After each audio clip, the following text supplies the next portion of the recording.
Assalomu alaykum, hurmatli televizor ko'rguvchilar. Yaxshimsizlar? Dunyo qurultiyi Tor televiziyasining kunlik xabarlar programmasiga hammanglar xush kelibsizlar. Men İftihar Abdurashid. Bugun payshanba. Hurmatli ko'ruvchilar, tövəndə diqqətinizlər kunlik xabarlar programmamızın təfsilatında bo'lsin.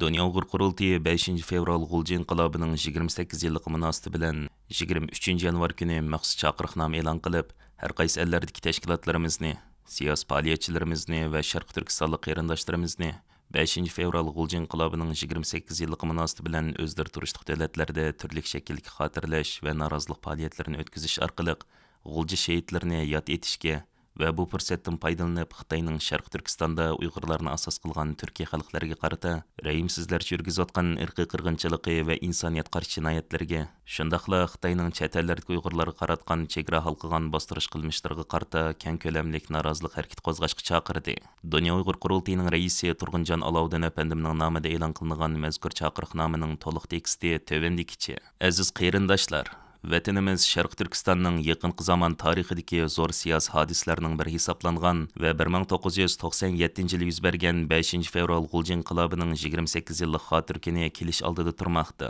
Bu munosabat bilan biz 5-fevral inqilobi jarayonida millatimizning hurligi, erkinligi va ozodlik uchun aziz jonlarini fido qilgan qahramon shahidlarimizga va g'ozilarimizga cho'nqur hurmatimizni va cheksiz seg'inishimizni bildiramiz. Shundaqla har qaysi ellardagi tashkilotlarimizni, siyosiy faoliyatchilarimizni va Sharq Turkistonlik qarindoshlarimizni 5-fevral G'ulji inqilobining 28 yilligi munosabati bilan turli shakldagi xotirlash va norozilik faoliyatlarini o'tkazish orqali G'ulji shahidlarini yod etishga va bu fursatdan foydalanib Xitoyning Sharq Turkistonda Uyg'urlarni asos qilgan Turkiya xalqlariga qarata rəhimsizlarcha yurgizayotgan irqiy qirg'inchiligi va insoniyat qarshi jinoyatlarga, shundaqla Xitoyning chet ellardagi Uyg'urlar qaratgan chegara halqagan bostirish qilmishlariga qarshi keng ko'lamlik norozilik harakat qo'zg'ashga chaqiramiz. Bugun Uyg'urlar masalasining xalqaroliq zo'r bir masalaga aylanishi, ana shu vatan ichidagi qaysar xalqimizning to'lagan ig'ir badallarining hayoti badaliga elib borgan tinimsiz kurashlarining zulmga va o'limga tiz bukmaydigan sholliq ro'yining bevosita mahsuli va natijasidan iborat. Shuning uchunmi millatimizning hurligi, erkinligi va ozodlik uchun aziz jonlarini fido qilgan qahramon G'ulji shahidlarini qalbimizda abadiyan yashnatish, ularning kurashchan irodasi va milliy ro'yiga varislik qilish bo'lsa, muhojirat yashayotgan butun Sharq Turkistonliklarning milliy va vijdoniy burchidan iborat. Xitoyning Zuvani hisoblangan Xinhua axborot to'ri tarafidan G'ulji voqeasi munosabati bilan e'lon qilingan Sharq Turkistonchi unsurlarning terrorchi niqobini ichib tashlayli sarlavhalik bosh maqolasida tövəndiki iboralar yer olgan edi.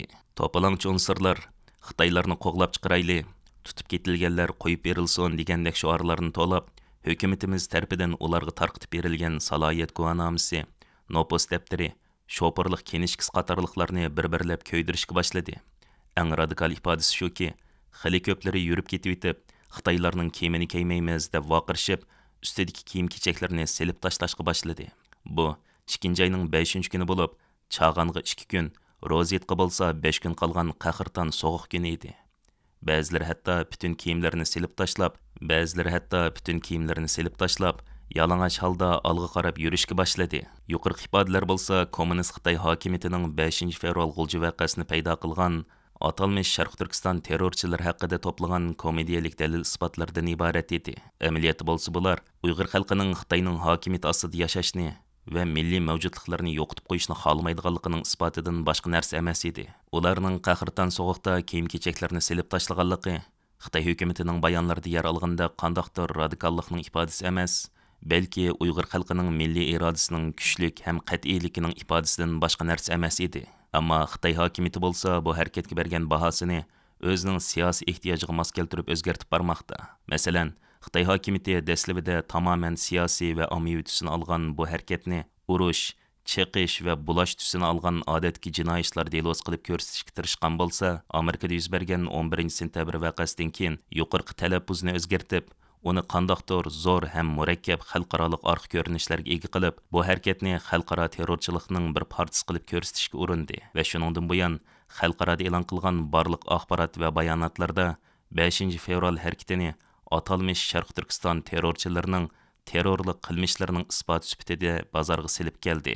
Xinhua axborot to'ri tarafidan e'lon qilingan Sharq Turkistoncha unsurlarning terroristik niqobini ichib tashlayli sarlavhalik bosh maqolasida 1997-yildagi 5 fevral g'ulji voqeasi terrorlik va zo'ravonlik harakatlarining eng yuqori nuqtasidan iborat deb ko'rsatilgan bo'lib, Xitoy hokimiyatining davlat terror siyosatining qurboni hisoblangan g'ulji xalqining beshiga qilchi ornomus qilinmasdan terrorchi degan qalpoq kiydirilgan edi.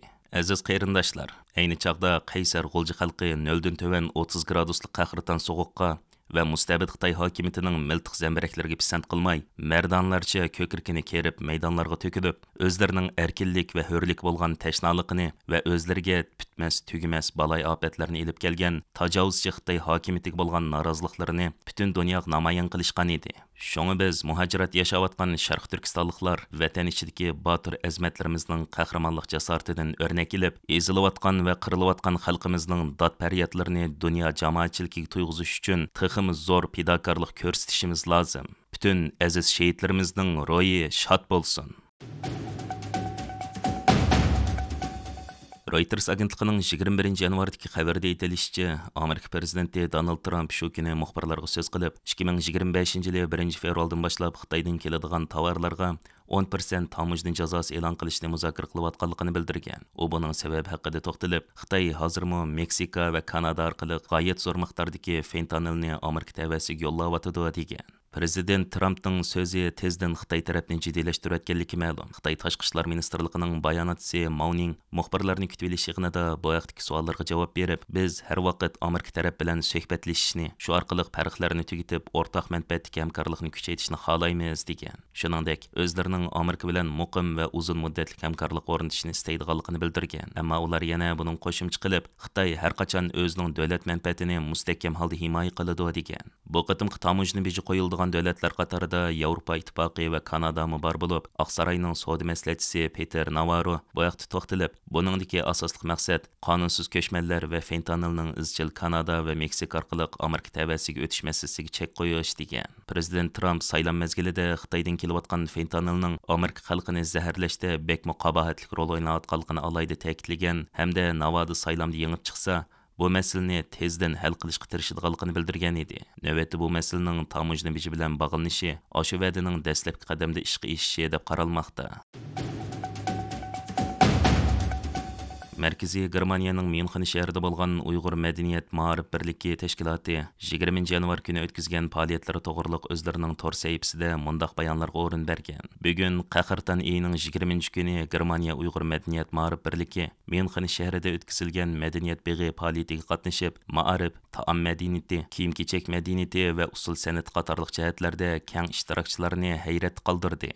Darvaqa mazkur faoliyatga doir e'lon qilingan sin ko'rinishlari va suratlarda mazkur madaniyat beg'i faoliyatiga ishtirok qilgan Münxendagi Uyg'urlarning Uyg'ur milliy kimligini namoyon qilish uchun ko'rsatgan tirishchanliklari ro'shan ko'zga chilqib turadi. Shaharlik madaniyat tarmoqlari tomonidan o'rinlashtirilib, 20 yanvar kechda o'tkazilgan bu faoliyatga München shahridagi har millat xalqining ko'p sonli vakillari qatnashgan. Uyg'ur madaniyat ma'rif birlik tashkiloti bu so'rinda sap Uyg'urcha kiyingan Uyg'ur o'smir qizlarining o'rindishidagi go'zal do'lon usulini taqdim qilib qolmay, Münchendagi Uyg'ur xonim-qizlar uylarida hozirlab kelgan har xil lazzatli Uyg'ur taomlarini ko'rgazma qilgan. Uyg'ur milliy kimligining bu namoyandalarining bu so'ringa daxil bo'lgan har soha xalqining qizg'in olqishlarga sazovor bo'lganligi tasvirlanmoqda. Mazkur faoliyatni tashkillagan Uyg'ur madaniyat ma'rif birligi tashkilotining raisi Farida xonim bu xususda to'xtalganda, oldi bilan bu faoliyatga qatnashishdagi maqsadning o'zgacha alohidlik ega bo'lgan Uyg'ur milliy madaniyatini germanlar va boshqa millatlarga tanishtirishdan iborat ekanligini tilga oldi.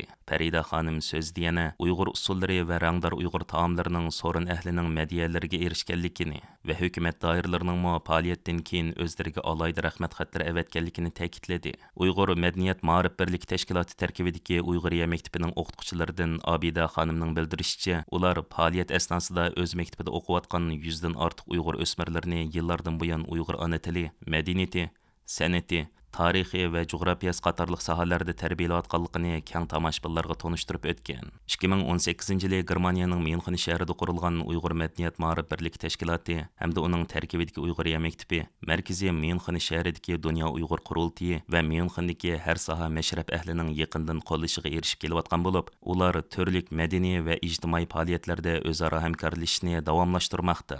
Hurmatli ko'ruvchilar, yuqorida diqqatingizga kunlik xabarlar programmamizning tafsilotini sundik. Kelar qatimliq sonimizgacha ko'rishgich omon bo'lgaysizlar. Stansimizning YouTube kanaliga a'zo bo'lishni unutmang. Xayr xo'sh.